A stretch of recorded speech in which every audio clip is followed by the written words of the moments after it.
Greetings, Aztec fans. Welcome to Aztecs All In, the podcast that goes all in on San Diego State sports. I'm Louis Weiner, along with Steve Perez.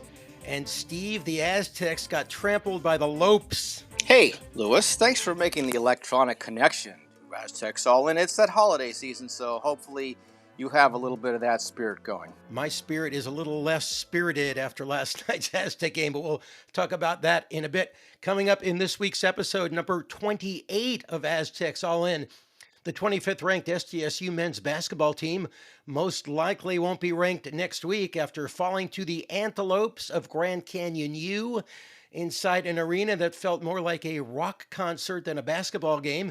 We'll hear from Coach Brian Dutcher about the roller coaster that is the college basketball season. And we'll hear from UC San Diego coach Eric Olen about the importance of playing the crosstown rival Aztecs. On the football side, new coach Sean Lewis shares his thoughts on what he learned from Deion Sanders about roster management and how best to use the transfer portal, plus how he describes his prototypical football player. Also, how would he handle the end of the game, up 10 with just 6 minutes to play? AD Wicker shares how Sean Lewis answered that question. There's more Brady Hoke's farewell deal, cheaper football season tickets, and the NCAA's plan to break up Division I. Whew. But first, Steve, the Lopes beat the Aztecs in a game that I thought the Aztecs had a chance to pull out, but did not happen. Oh, man. I have the vapors again. Did you know that the Antelopes have never defeated a top 25 team, Louis? Did you know that they were a Division III team just X years ago?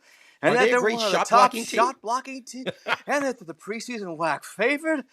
Oh, well, after a few hours on one of the favorite Disney-related networks, I learned all of that and more, and so much more from the School of Nursing students.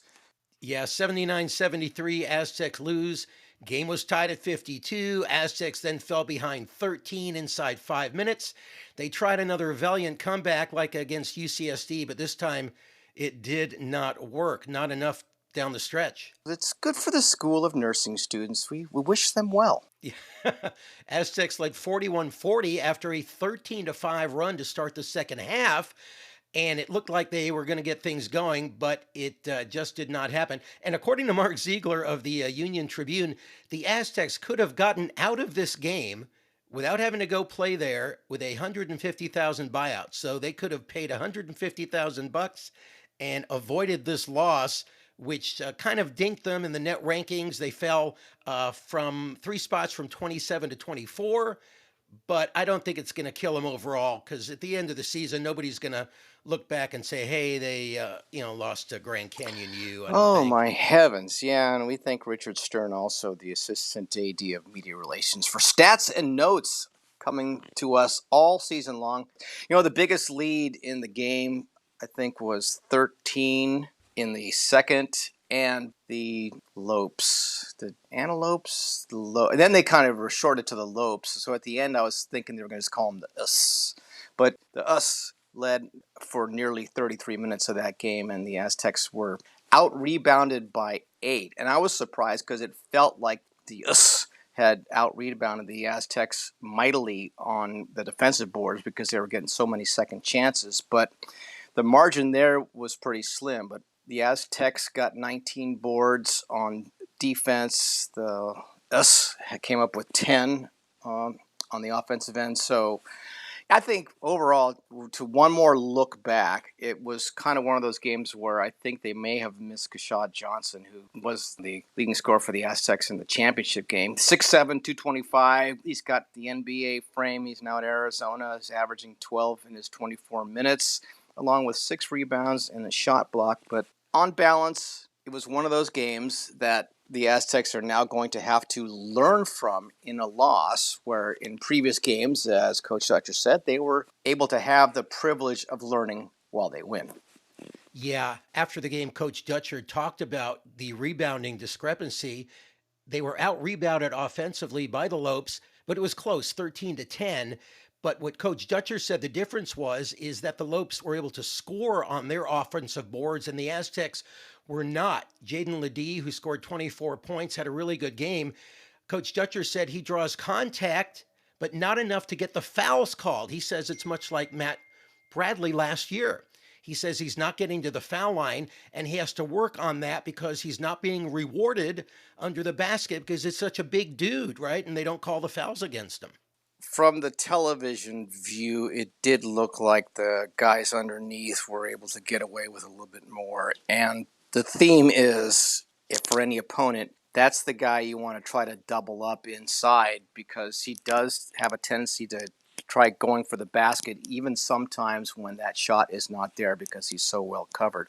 The other difference to me was just the free throws. The Aztecs missed a bundle. They were only 15 of 24 from the line. Butler was 0 for 4 after going 1 and 3 against UC San Diego. So are we able to pull that comment yet from Coach Dutcher about the roller coaster ride that is the college basketball season? Or do we have more stats and notes from last night's little chestnut in Phoenix? Well, let's get to that. I just want to say briefly, you mentioned Butler. I did check last night. He is now 9 for 24 from the free throw line this season. That's 38%. So he needs to work on that. But yeah, let's get to what Coach had to say. Yeah, a firm grasp of the obvious on that one. So thank you. Yes, we will pull out that comment from Aztec coach Brian Dutcher, where he discussed the UC San Diego crowd. The Aztecs pulled out that last second win after trailing by oodles on a hostile home court. And one of those opportunities that was taken advantage of at the last second. This is college basketball. Happens every night to somebody. It almost happened to us. It's the way the game's played. So yeah, we all want to win. Had we lost, we'd used it as motivation for the next game. It's a long season, and you have to play really good to win a college basketball game. We played good enough. And after that UC San Diego game, head coach Eric Olen, it was one of those situations where had they been a higher-ranked team, the Aztecs could have spared themselves that trip to Phoenix. Lion Tree Arena was very similar, hostile environment. There were plenty of Aztecs faithful there, so it wasn't quite like that game, which was pretty much all nursing students. But that UC San Diego game marked the official end of a series. It's a home program, though, that could be on the rise, and if it improves, the Aztecs can swap out a crosstown game there in the future for games like the one they just finished playing. We'll just continue to have conversations, and when it makes sense, we'd love to do it, and it's something we hope to continue. But we have to do our part in that to make sure that it's makes sense for them. For what it's worth, Coach Dutcher said he wouldn't want to play you guys again if you guys had won. Well, I mean, I think that, yeah, but like that makes sense, right? Because they have things they're trying to accomplish with the non-conference schedule, and playing road quad fours is probably not part of that. But if we can do our part and improve our team to where it makes sense for them to schedule us, and they don't have to travel to get the kind of quality game that could be right down the street. So we're going to work really hard to improve and hopefully do our part to maybe create this opportunity again. But earlier in the season, I mean, everybody who is hyperventilating over this loss in the overall scheme of things, it really matters how the Aztecs played down the end. And they do have a history of improving as the season wears on, and they are going to have to in this situation. Well said, Steve. I agree with you completely. Aztecs play at home against UC Irvine this Saturday, and then next week is the big game up at Gonzaga. So the Aztecs can make everybody forget about this one if they can pull out a big win up in Washington against Gonzaga. So we shall see how that goes. That should be a fun game to watch. Fun and exciting, Steve. Isn't that what we always say? Nice thing about being at home, the Aztecs are 8-3 there against UC Irvine. In the series, they are 12-7 all time. And if they can go through this next tough stretch, winning 2 of 3 with Stanford also on deck, including Gonzaga, then we go on. And that's the nice thing about college basketball, which is, as Dutcher has said earlier, it's a roller coaster. And it kind of takes me back to a recent trip I made to Knott's Berry Farm, where I'm walking in, meeting a buddy of mine who loves roller coasters, and the first one I'm looking at going, there's no way I'm going on that. It was freaking all entirely of wood, and it felt like it was going to fall apart at any time. But I went on it, and yeah, it was fun and exciting. I'm glad you found it fun and exciting. Steve, let's move on to Aztec football, where the new coach is making some news. New Aztec football coach Sean Lewis posted on X yesterday that his coaches were hitting the road to see, quote, hometown heroes and, quote, excited to have our best stay home. A week ago, he was introduced and he talked about the importance of keeping those great San Diego County high school football players in San Diego County. Of course, with the transfer portal, and at last count, the portal now has 1,100 players in it right now. Last season, he left his coaching job at Kent State to become the offensive coordinator for Deion Sanders at Colorado. And he watched as more than 60 Colorado players entered the transfer portal upon Sanders' arrival. So Sanders, of course, had to restock.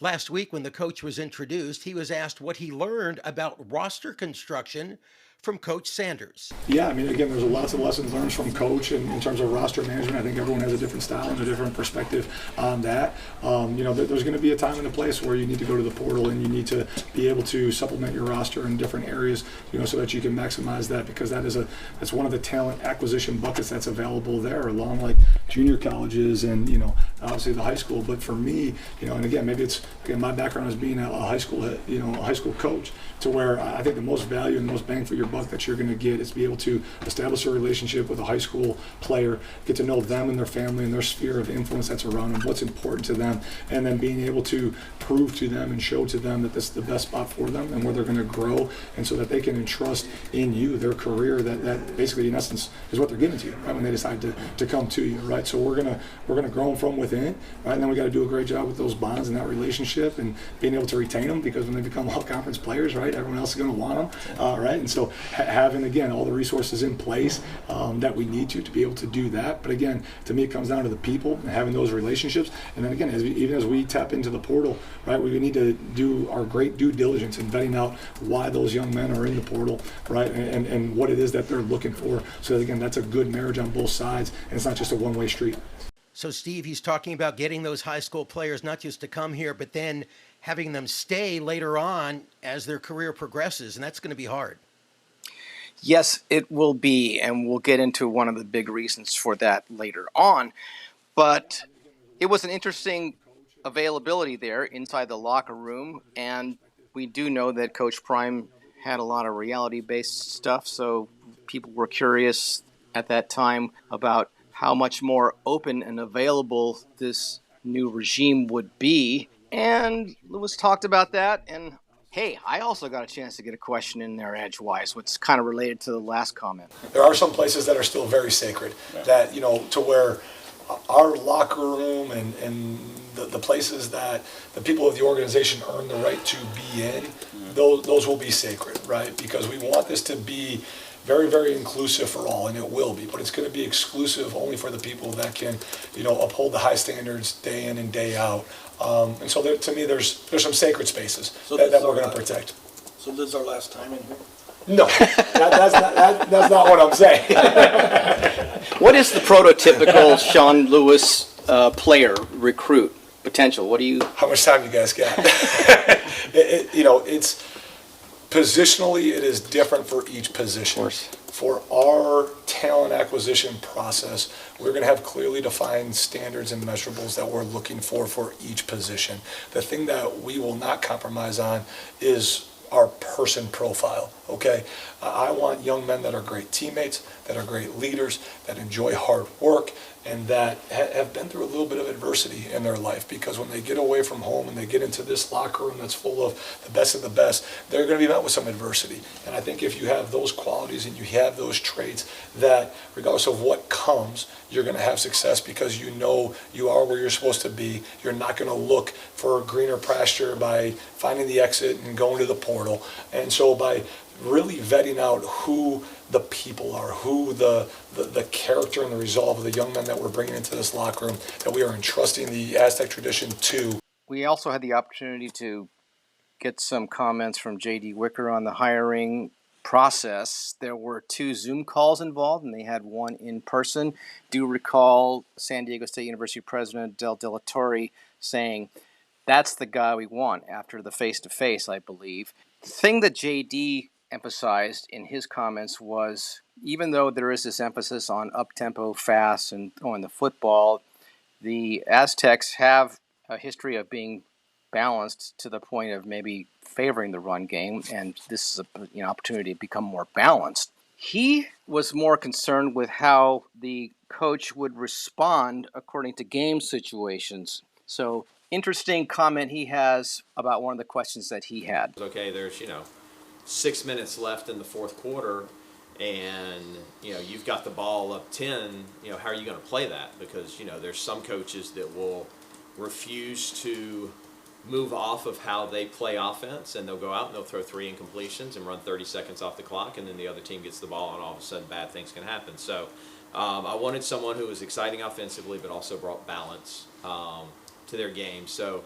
that was really good. And then how he approaches the student-athlete experience. Again, that is, life skills are one of the most important parts of what we do in our program, and that's developing young men and women that they are ready to leave San Diego State and be successful in the real world. And he, not only is he a great football coach, but he does that as well. How did he answer that first question? Which first question? The first question about if you're ahead. Offense, How do you? Yeah. Oh, what do you do? No, I mean, he's like, look at the balance that we've had in our program, and you go back to that Kent State year where, I think 50 yards separated what they did offensive and defensive. Now he did drill in on me on what the situation was exactly, and but yeah, I mean, he's gonna look at it, and if the right thing to do is to run the ball, we're gonna run the ball. If you need to throw it at some point in there, we'll do that as well. But it's not one of those. It's no, my offensive philosophy is this, and we always do this. It's what's gonna win the football game. Steve, great answer there from Wicker about how Lewis described how he'd coach the end of a game, a tight game. But in those situations, I don't know if you can really predict what a coach would do until you're actually in that situation, right? Remains to be seen, because all the answers have been given, all the right moves are being made, but it's all going to come down to wins and losses at the end of the year, because that's why they have this guy instead of Brady Hoke, who, I kind of miss that guy.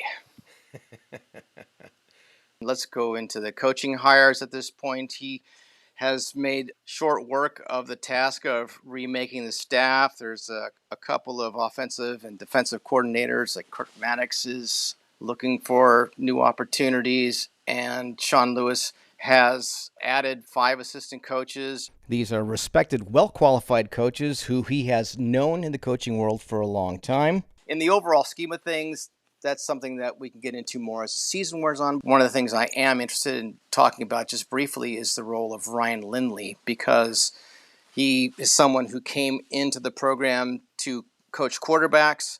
They threw him into the offensive coordinator position. Now his role is still to be determined, but he will be retained.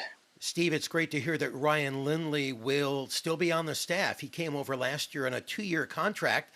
Recall, he became the quarterback's coach and then the offensive coordinator to help Jalen Maiden transition into his first full season as quarterback this year. So I think Lindley did a really good job, and it's great that he's rewarded and that he'll still be here with the new coaching staff.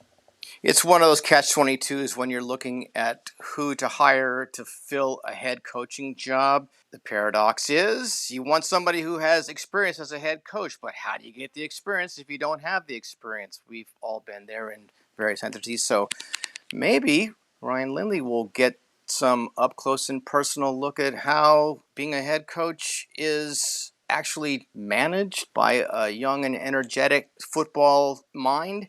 And sooner or later, I'll get to the point of this sentence. Suffice to say, I'm anxious to see what knowledge that Ryan Lindley can pick up from Sean Lewis, who really has a pretty good feel for everything related to being a head coach at this level. Pointedly, however, Ryan Lindley has not been officially named to any official capacity, so his precise position within the program remains to be seen. So Ryan Lindley retained, Coach Hoke, of course, gone, and per Kirk Kenny of the Union Tribune, we're learning a little bit more about Hoke's departure. Apparently, San Diego State and Brady Hoke agreed to a $3.5 million severance package. That's $1.3 million less than his contract dictated, which ran through June of 2027. The university framed Hoke's departure as a retirement. However, according to Kirk Yenny, item 1 of the addendum reads that effective December 1st, 2023, Hoke is, quote, relieved of his duties as head coach. So basically, he was fired. Hoke technically remains an employee and is available to consult as requested through June of 2027. He was not reassigned, unlike years ago when Denny Stoles was let go before his contract ended and he had to become the golf coach for 3 years. And with Brady agreeing to the $1.3 million cut from his contract, that was the decision made. So he's gone, but not forgotten, because the Aztecs will be paying him, Steve, for quite a while. Oh man, I don't know why we're pulling on this thread. He's retired. Don't let this get dragged into a court and turn into a messy thing. But yes, the tea leaves were being read, and the Aztec faithful and those who are thinking about buying season tickets, which is all important, and filling that stadium, which was half empty this past season, were crying for a fresh set of ears, eyes, nose, and one mouth. Throat? Not throat, mouth. Either way, they wanted, they got what they wanted. Now let's see if they're going to part with some of their ducats and see if that stadium's going to feel more like a football stadium during home games and less like a church. Speaking of such, San Diego State announced a cut in football season ticket prices by 20% for most seats. However, Steve, we are premium ticket holders, season ticket holders, right? And we'll get just a 10% cut in our season ticket prices. Ticket sales dropped from just under 16,000 in the first year of the stadium to just under 11,000 this season. That's season tickets. Tickets will now cost between $200 and $1,200 instead of $250 to $1,500. Plus, of course, that stadium excellence gift. Can't forget that. That ranges from $100 to $1,500 over a 3-year period. So the Aztecs, San Diego State, listening to the fans. A, they get a new head coach. B, they're lowering season ticket prices. So that means the fans should be in the stadium next season, right, Steve? We'll see. It's all about, and Sean Lewis admitted it in his discussions, you're talking about a product, and we did hear from your former colleague at CBS 8, San Diegans have a lot of other things to do on a Saturday night, so it's a competitive marketplace out there in the form of entertainment. And it's also pretty easy just to sit back on the couch and watch it on TV. So there will be some changes and additions, I guess, to the home football game experience with the addition of a new area for tailgating along the redone San Diego riverbed there. So I'm interested in seeing what it's going to be like next season. And the bottom line is you still have to field a team that is competitive and that has to win. And it has to win fairly soon. I see that some people are thinking that, well, we can give them a honeymoon of a year, and if they go 6-6 or 5-7 or whatever. You've made a pretty big move at a pretty tumultuous time in the sports marketplace in college football. And the Aztecs do have the benefit of owning that property, so they are blessed now with a revenue stream from all the different events that they can generate revenue from coming into that stadium.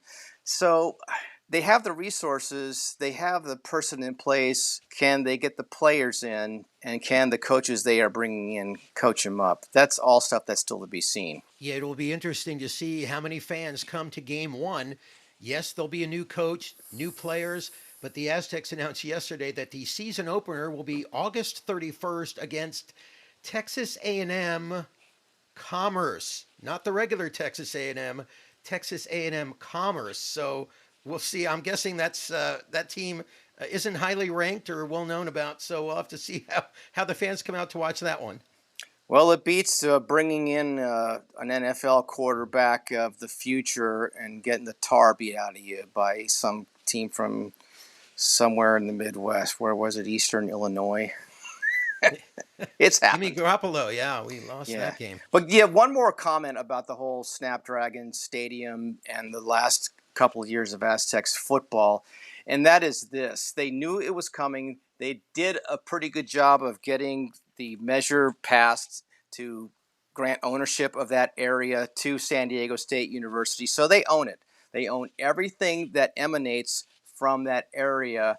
So everybody involved in that knows they have a task to fulfill and that the expectations are high. I personally am less than enchanted with the performance on the football field over the last couple of years in this new stadium, but it's also football, so I realize it's a game and we should all be enjoying it as well. Well, we do enjoy it when we're there, but it's better when they win. Oh, no, Always it's more fun and exciting if they fun win. and Now, if exciting. it's just one of those fun and exciting games and they lose, well, you know. Well, before we go, I know you wanted to talk a little bit about the NCAA possibilities of splitting up Division One into the haves and no, it's already haves and have-nots, but Right. even more so, huh? It's all about the Benjamins, as it turns out. The new NCAA president, Charlie Baker, has made it official in a letter that he has sent to all the member schools saying, hey, it's time just to rip the Band-Aid off and call us what we are, a semi-professional league or almost a professional league where everybody who's going to be part of this new environment is going to have to pony up at least 30 grand a year. And but they're going to do it through a trust fund, so it's all good, right? Oh, you would think so. Anyways, this will enable Division One schools to offer what are described as unlimited educational benefits and also enter directly into that name, image, and likeness deal with the athletes. And this probably is going to be debated, but it sounds like something that your big money schools are already behind because there has been the Greek chorus from some of the big money schools like Ohio State saying, oh boy, what a great idea this is. Boy, we can't wait to be part of the new pay-to-play college football super division because, hey, we're already there anyways. So Baker sent that letter out to all the member schools, of which San Diego State is a member. There's 350 Division I schools, in advance of a speech that he was giving and an appearance at the Sports Business Journal's Intercollegiate Athletic Forum in Las Vegas this week. So this idea of creating the new subdivision, which has been discussed and which people in the media have been saying it's pretty much there and this just makes it official, is something that 35 to 40 schools will be part of because they're the ones that are holding most of the chips in this situation, and they have a lot of the blue chips on the football field. The Aztecs at this point had to do something, and that kind of puts a little bit of perspective on the move that they've made so far in the coaching staff and some of the marketing moves they're trying to make, and also the ticket price shift because they were also responding to one of the laws of supply and demand in economics. They had plenty of supply, there just wasn't enough demand, so they're trying to stimulate demand by making changes on the football field while also answering to the marketplace by getting those tickets down. It's one of those situations where we're just going to have to see it all plays out. And holy smokes, it's one of those Chinese curses. May you live in interesting times. Yeah, the Aztecs, I think you're right. They looked ahead toward this happening by hiring Sean Lewis and hoping he can get that offense in gear. There's going to be more, changes in conferences, right? Everything that happened this summer with the Aztecs not getting into the Pac-12 and all those teams moving to the Big Ten and the Big 12, that's going to happen again. And with this new, subdivision grouping that they're talking about with schools, they'll have to pay $30,000, at least half of that payment to athletes. Who can afford that, right? So I think San Diego State is trying to make sure that when things do transition, that they're going to have a high-flying product with football and basketball, that they can be a part of that at some point. Yeah, and look at the disparity in athletics budgets, because in that letter, Baker said they can range in Division I from $5 million to $250 million a year. There's 59 schools spending over $100 million, another 32 spending over $50 million. You put the Aztecs in that other 32, so they are either going to have to figure out a way to get a quality product for their money and also gradually over time increase it and become part of that $100 million annually club, or the reverse happens.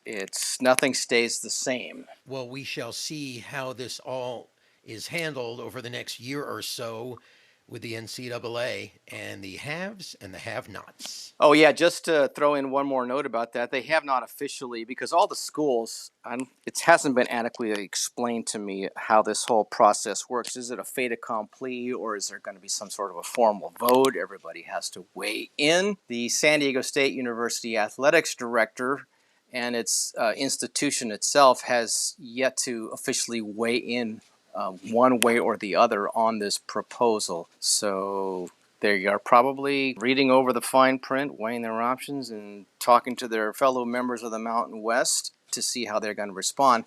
The one thing in the Mountain West's advantage, or in its favor in all of this, is they are part of that new expanded 12-game championship playoff. So they will have the opportunity to perhaps generate some more revenue, but got to win to get to that game and win it first. Yeah, and with that new agreement, they'll be playing Washington State and Oregon State. Hopefully that will be something that helps move the Aztecs further toward the haves, away from the have-nots.